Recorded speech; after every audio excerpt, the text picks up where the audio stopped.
Muy buenos días, es un agrado que esté junto a nosotros en República SB. Le saluda Carlos Monterrosa en la mañana de este miércoles 24 de abril del año 2019.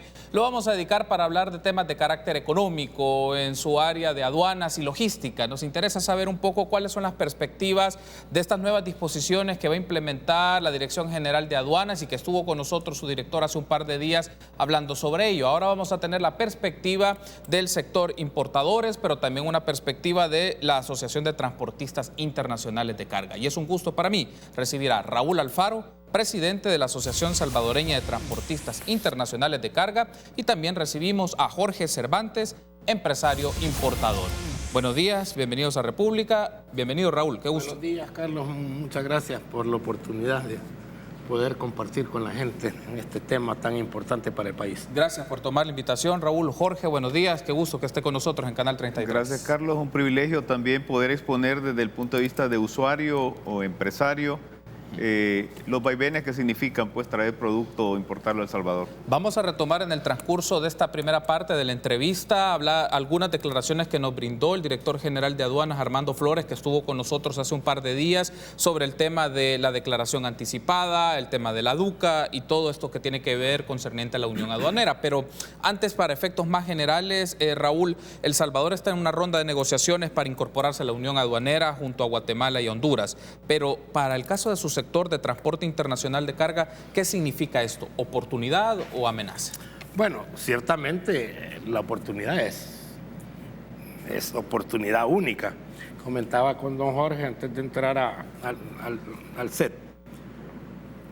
Estuve en la inauguración de las instalaciones del POI, donde estuvieron los tres presidentes, Honduras, Guatemala y El Salvador, y ellos hablaban de que si los tres países estuvieran unidos, su PIB, o sea, su Producto Interno Bruto de los tres países, nos convertiríamos en la séptima potencia en América, como PIB.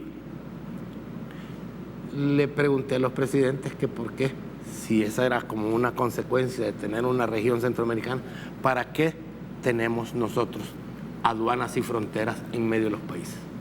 No supieron contestar, y seguimos en lo mismo, que cada 100 kilómetros yo tengo una frontera y ahí me retardo 36, 24, 12 horas mínimo por poder pasar con una mercadería un producto.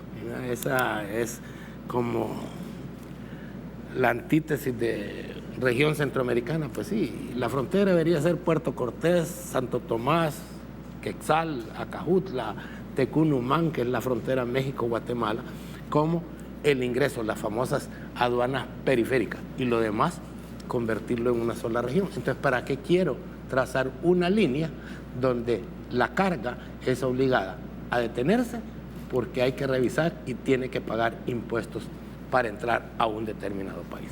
Ahora, en función un poco de lo que nos menciona Raúl Jorge, se menciona que siempre es una oportunidad estos procesos de facilitar el comercio entre los países y lo que implica una unión aduanera, pero lo que entiendo por lo que nos plantea Raúl Jorge es que más que amenazas hay muchos más retos de lo que se puede esperar. Desde su perspectiva como empresario e importador, ¿cuáles son esos retos? Sí, yo creo que debemos ver las cosas parte en forma y en parte de fondo. O sea, el problema central que tenemos en nuestro país es que las cosas no se ven de fondo. O sea, no hay una visión, no hay una filosofía que nos guíe hacia la facilitación de la importación o el quitar los entorpecimientos que sufrimos como empresarios cuando queremos incursionar en este campo nuevo de la importación. Para el caso mío, estoy importando motocicletas eléctricas a El Salvador. Ha sido una experiencia no muy grata precisamente por lo mismo, porque no hay una filosofía en la que el Estado se vuelva un facilitador, sino más bien el Estado se vuelve un entorpecedor de los trámites. O sea, cosas bastante fuera de lógica, bastante tontas, en la que complican directamente la vida del que está trabajando.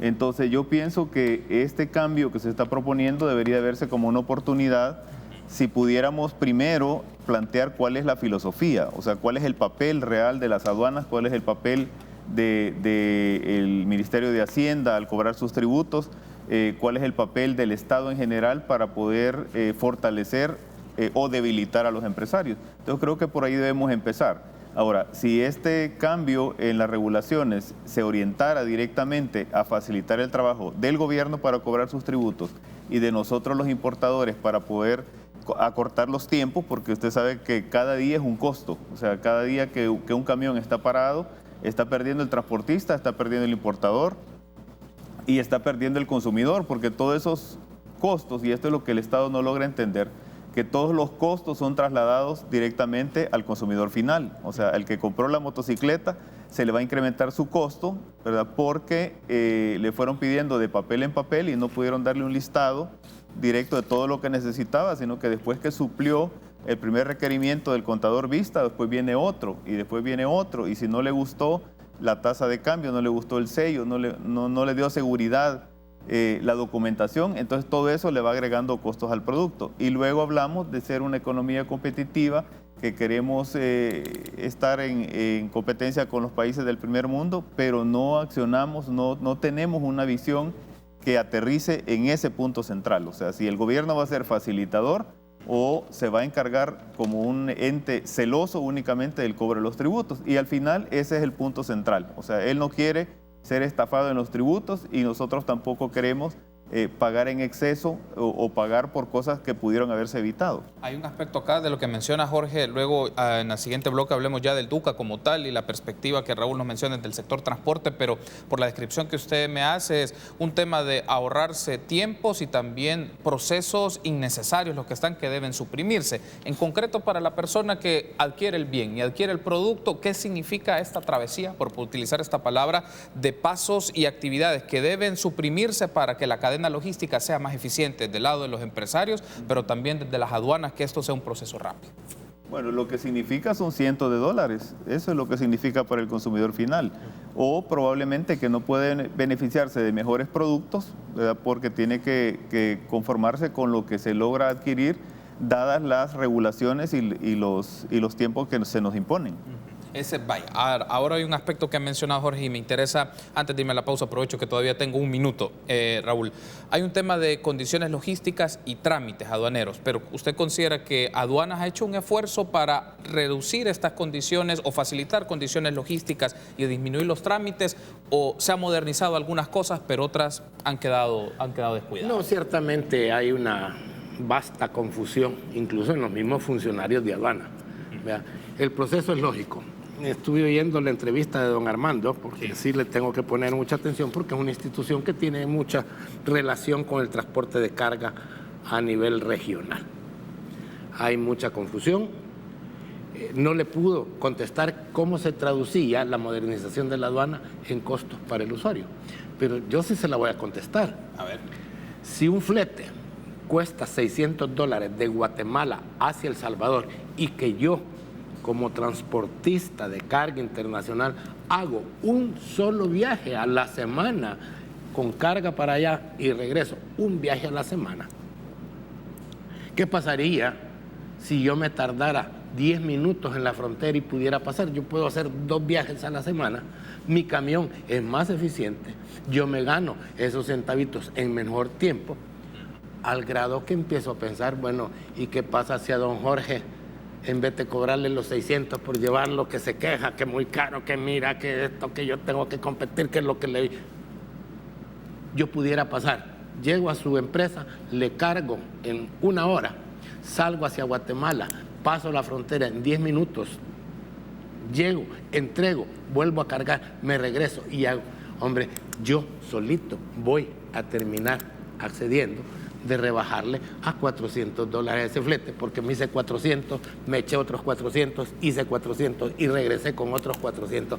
Hombre, yo estoy haciendo un gran negocio, pero ¿de qué me sirve ganarme 600 pesos en toda una semana?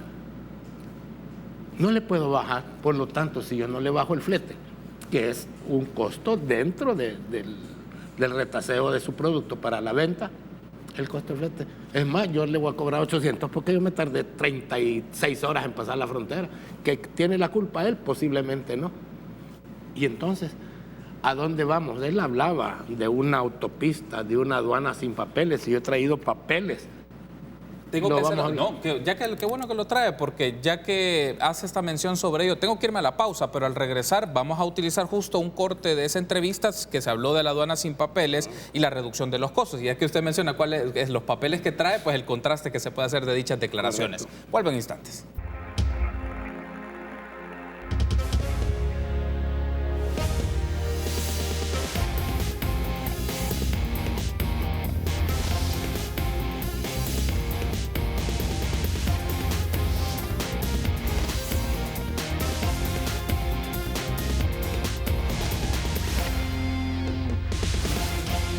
Gracias por ser junto a nosotros en República. Estamos hablando del sistema de aduanas y nuevas disposiciones. Me acompañan Jorge Cervantes, empresario importador, y Raúl Alfaro, presidente de la Asociación Salvadoreña de Transportistas Internacionales de Carga. Como les mencioné en el primer segmento, hace un par de días estuvo con nosotros el director general de aduanas, Armando Flores, y nos dio unas declaraciones sobre diferentes elementos del trabajo de dicha institución. Uno de los puntos que surgió ahí en esta plática fue la implementación de la aduana sin papeles, en las cuales en el puerto de Acajutla se mencionaba, ya se habían hecho una reducción de pasos de 19 a 10 pasos y la disminución también de tiempo para el despacho de mercadería. Mencionó entre 14 horas a un día en disminución. Tenemos declaraciones del director en el cual mencionaba reducción de costos, lo que eso significa, porque la aduana sin papeles implica una reducción de costos, de tiempo y ahorro de dinero, que eso se debe materializar a los consumidores. Escuchemos. El supuesto es que esta mejora de procesos, que esta disminución de tiempo sensible, que esta disminución de pasos va a significar reducción de costos para las empresas y esperemos para la ciudadanía. Eso está por verse.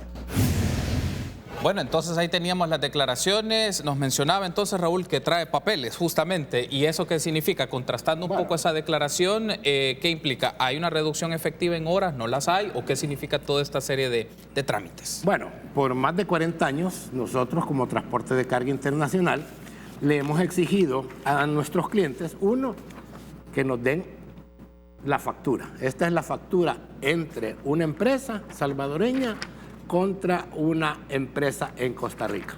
Factura, el trato comercial. Segundo documento que exigimos que se nos dé para poder salir con su mercadería hacia la frontera es la declaración de exportación. Declaración de mercancía es este documento que lo sustituye también el FAUCA cuando la mercadería es netamente nacional. Aquí hay dos papeles. Y nosotros como transporte tenemos que hacer nuestro manifiesto de carga, que dice exactamente lo que dicen estos documentos. La misma información. La misma información. Segundo, nos exigen una carta de porte, que la aduana le llama documento de transporte. ¿Por qué razón? Es como confundido el término con términos de navieras. Carta de porte. La carta de porte, según el Código de Comercio, establece una relación comercial, un contrato entre el porteador, en caso del transporte, y el embarcador. Pero la aduana, así como miran el rotulito que yo se los he reclamado, que ellos solo ven carta de porte y para ellos esto es la carta de porte. Si se pueden dar cuenta, atrás no tiene absolutamente nada, en blanco, una hoja en blanco. O sea, esto es un arremedo de un contrato de transporte. Aquí no dice nada más que lo mismo que dice aquí. Y todavía el tercer documento que yo estoy obligado a elaborar es el documento único de tránsito, la DUT, que en este momento se elabora a través del sistema TIM y que viene implementado en la DUCA-T, o sea, DUCA de tránsito, o sea, documento único centroamericano de transporte. Que no es tan único. Que no es tan único porque ni siquiera el formulario aduanero único le sirve a los países para importar y exportar, sino que Costa Rica elabora su formulario aduanero único centroamericano, pero me sirve hasta llegar a la frontera, porque en la frontera el importador de un producto de Costa Rica debe elaborar una declaración de importación montada sobre los datos del formulario de Costa Rica C, que de único no tiene nada, papeles ahí están, y si me dice el señor director y yo le tomo la palabra y en este momento hay una discusión en la aduana invitado por ellos, a que vayamos, que si estos 3 documentos que nosotros hacemos, manifiesto, carta de porte y DUT, ya no lo voy a hacer, felicito a la Dirección General de Aduana, porque entonces estos papeles no sirven de nada, ¿verdad? Ya no lo voy a tener que hacer. Mire, y qué alivio. ¿Por qué? Porque el transportista manda a su motorista a la frontera a que allá un tercero le haga estos documentos. ¿Tienen valor? No tiene valor hecho por una tercera persona. Vamos a retomar esta mención que usted hace de lo que implica para el transportista llegar a la aduana y las circunstancias que ahí se dan. Pero antes me gustaría escucharle, Jorge, sobre el tema de la aduana sin papeles. Ha mencionado Raúl que se podrían abreviar estos procesos en 1 o 2 documentos, aunque ahora se está hablando también de un sistema informático donde esto pueda quedar consignado. En concreto, desde su perspectiva como empresario importador, Jorge, ¿cuál es la información básica, principal que debe estar registrada en esto y que esto puede facilitar a nivel centroamericano el flujo de las mercancías con claridad, con el pago de los impuestos evidentemente y todos los requerimientos para temas de observación de qué es lo que se está moviendo, qué mercancías se están moviendo? Bueno, yo creo que la información básica debe ser la factura de importación, o sea, lo que mi proveedor me va a dar a mí como factura, ¿no? Entonces, que generalmente va a ser electrónica. O sea, no va a poder ser en papel porque probablemente él está en Malasia o está en Chile, ¿verdad? Y yo no lo conozco, entonces no voy a incurrir en gastos adicionales enviando un documento físico. Entonces me va a dar una factura electrónica y luego debe ser la declaración de importación. Entonces, en ambos casos se protegen los intereses del Estado porque lo que establece la factura puede ser ratificado a través de peritos o de los famosos libros azules que la aduana ha manejado por años, donde están los costos aproximados de cada producto. Y luego la declaración de importación. Eso debería ser suficiente para poder traer un producto al país. O sea, no se me ocurre por qué vamos a complicar al transportista o al tramitador aduanal en elaborar otra cantidad de documentos. Entonces, con eso debería de ser suficiente. Luego, el tema principal es, como dije al principio, es el de filosofía, es el de visión. ¿Cuál es la visión que el Estado debe tener hacia el intercambio de mercaderías? O sea, lo mismo pasamos los importadores como pasan los exportadores.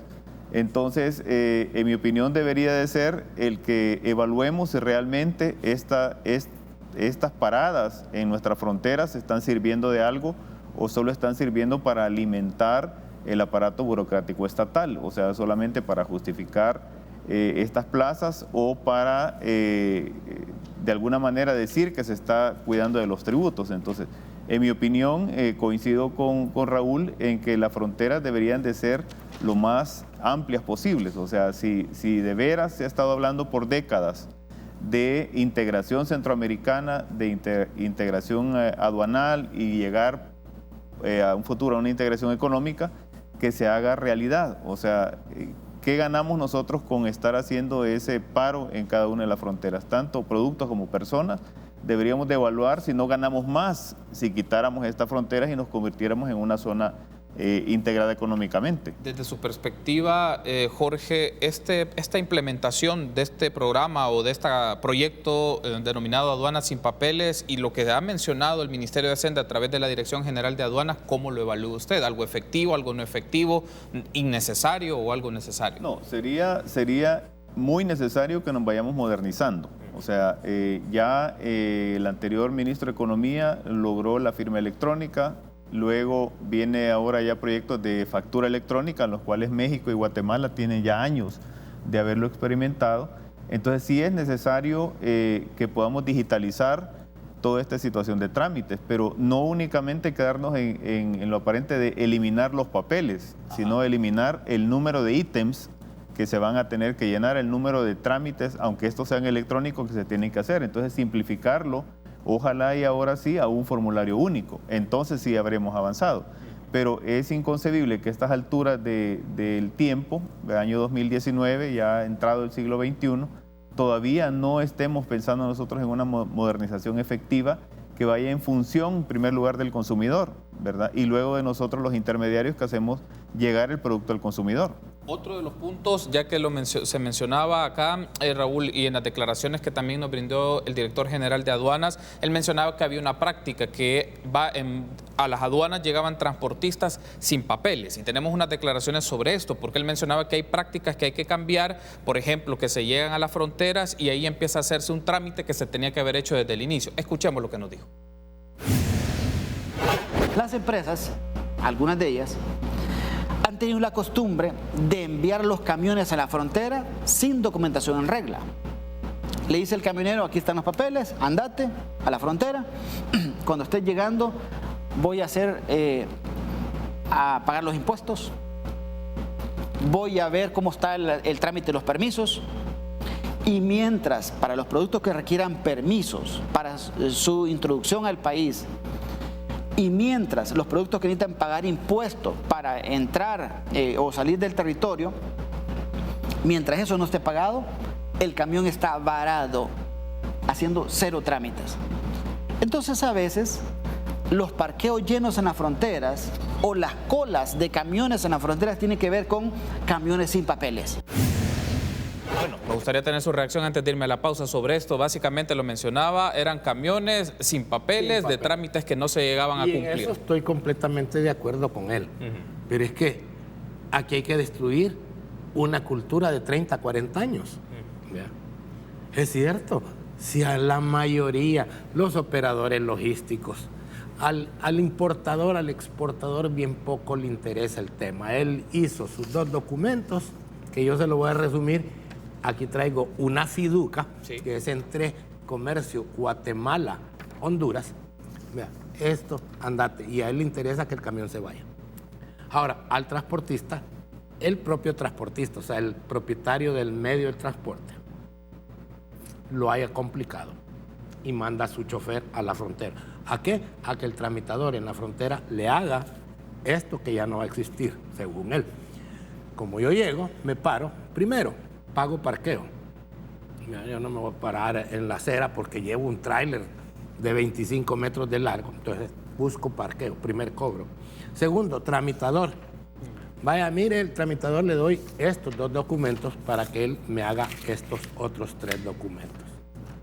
Se va, lo va a hacer, le tengo que pagar $15. Y es cierto, mi camión para mientras está.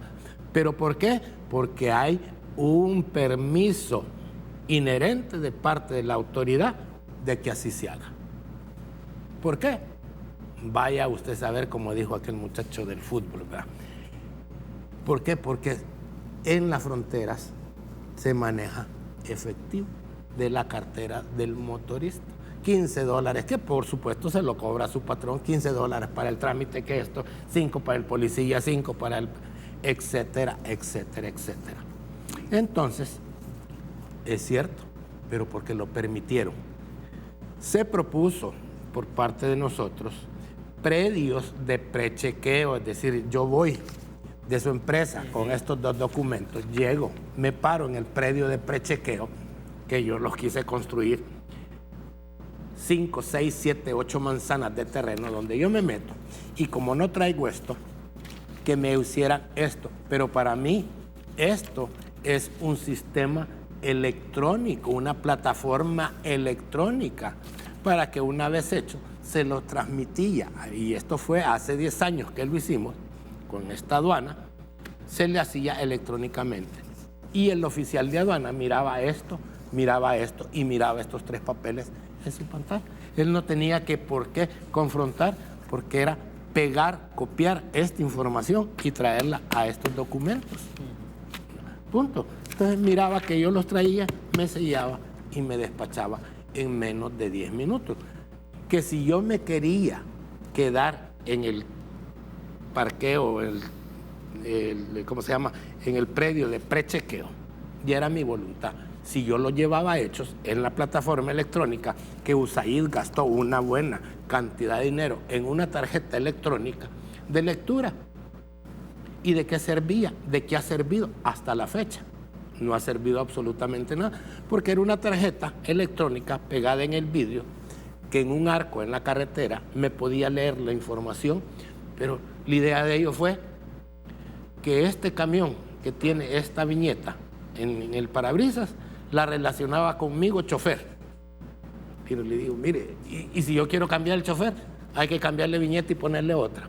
No, hombre, esta tarjeta magnética aquí podría llevar que soy el chofer. Sí, perfecto, si aquí lo dice esto, y lo obligan, y si esto lo cambio yo porque el camión se me arruinó, paso 5 horas pidiendo rectificar este nombrecito. Aquí va el número de la declaración, el número de la factura, el número del manifiesto, el número de la carta de porte, el número, y hasta si el impuesto está pagado. Paso en la plataforma, el CMT, ¿ya?, que es el guardia de controlador de medios de transporte en el predio de prechequeo, mira que yo llevo completo, me deja pasar. Mira que a mí me falta uno de estos documentos, me mete al predio y habilitar oficinas de agentes aduaneros o tramitadores que me hagan estos documentos en una plataforma electrónica. Pero lo han inventado, lo tiene el señor director de aduana, tiene la plataforma electrónica para que yo deje de hacer estos papeles como papeles y que lleguemos a una aduana sin papeles. Yo no lo he visto. Tengo que irme a la pausa, pero al regresar me gustaría que hablemos de la declaración anticipada obligatoria. ¿Qué implica para ustedes en el sector de importadores, exportadores, para el sector de transporte? ¿Hay claridad de esto? ¿Se ha capacitado? Me gustaría tener sus reacciones. Volvemos.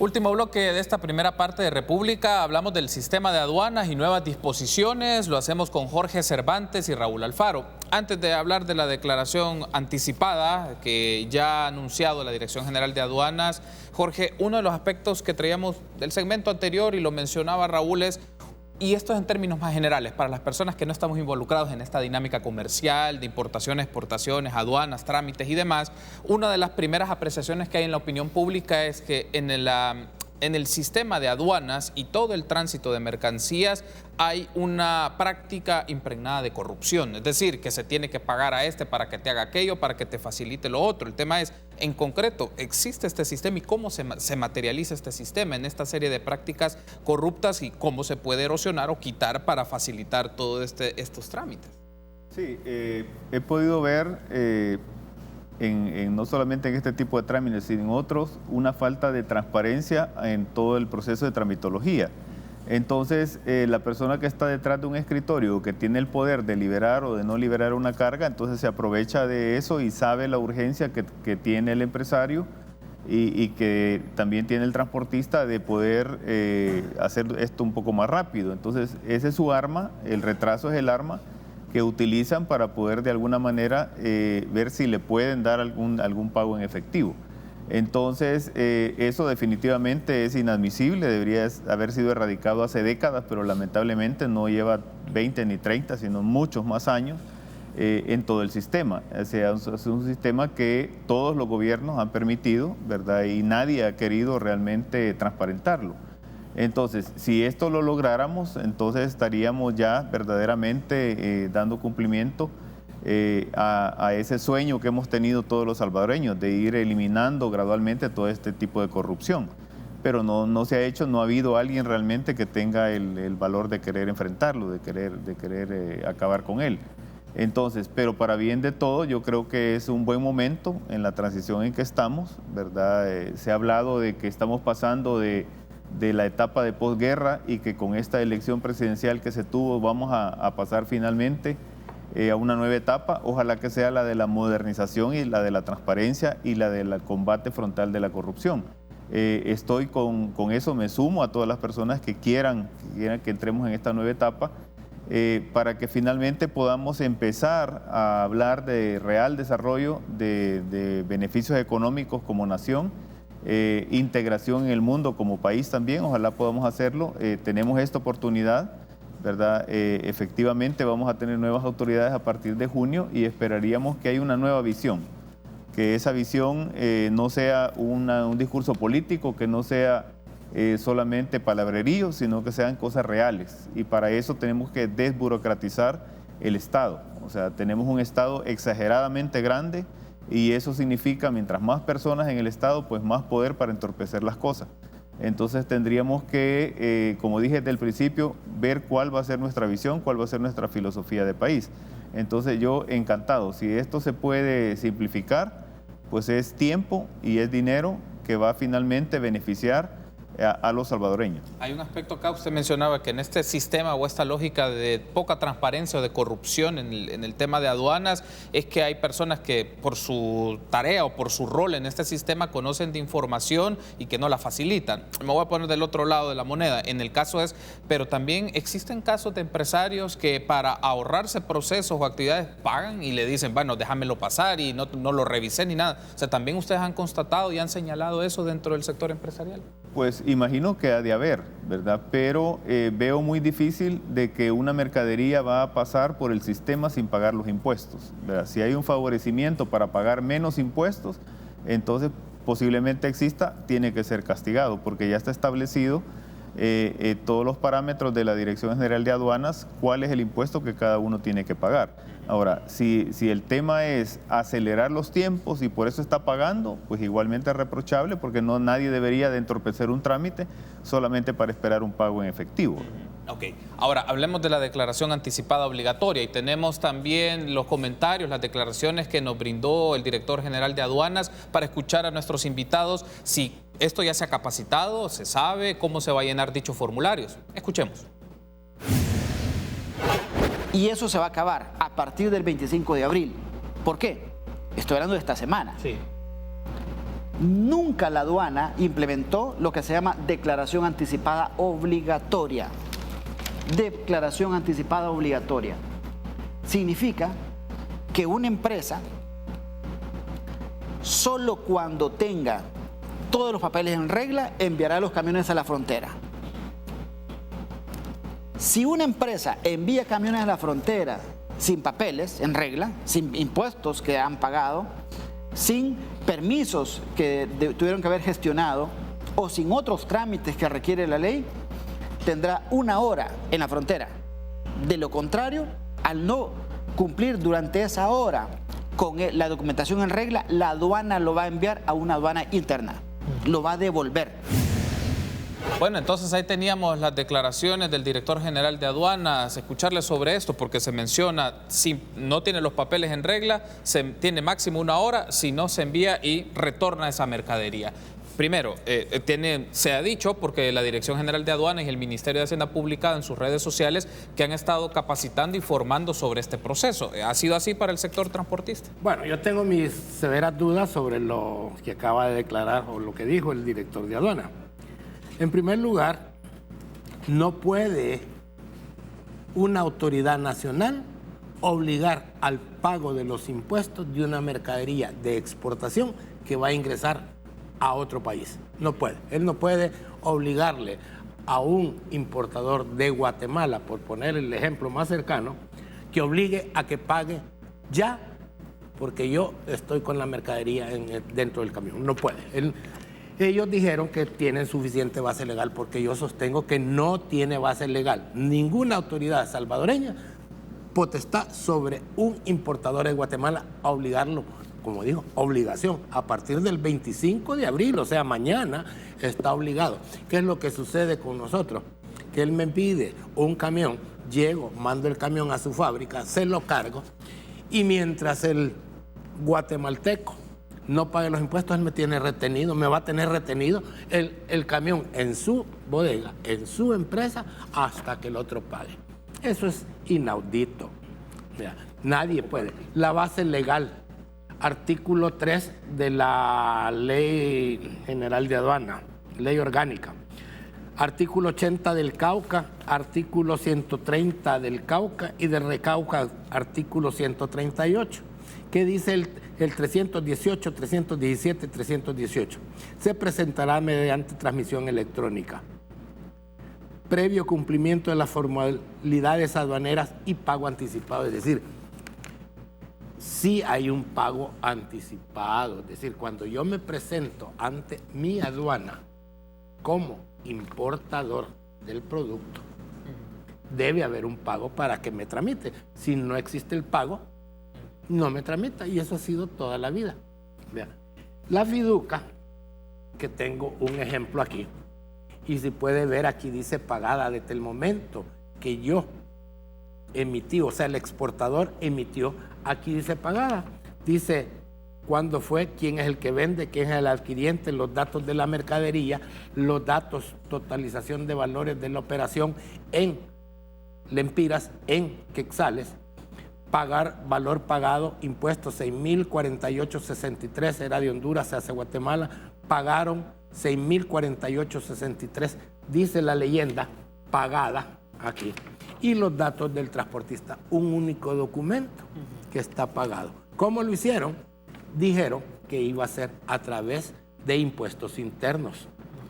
Le pregunté a la encargada de impuestos internos sobre cómo iba a ser el mecanismo de esto. No me supo responder. Entonces, el señor Flores creo que está un tanto equivocado al exigir que se pague. El importador de Guatemala, por ponerle lo más cercano, exigirle a él que pague. ¿Y qué pasa si salgo de la fábrica de él, exporta a Guatemala y en el camino tengo un accidente y se destruye la mercadería?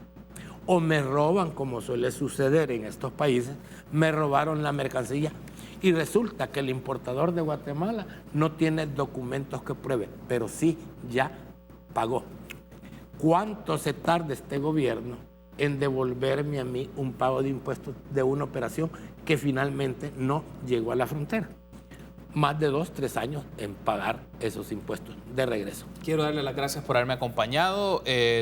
Haremos una siguiente parte de esto. Me parece interesante porque hay que conocer con más detenimiento toda la cadena logística alrededor y lo que significa estas modificaciones en función de algo que se va a implementar el día de mañana, como ya se ha mencionado, de la declaración anticipada obligatoria. Ha sido un gusto, gracias por haber estado con nosotros, gracias, Jorge, Carlos. muy amable.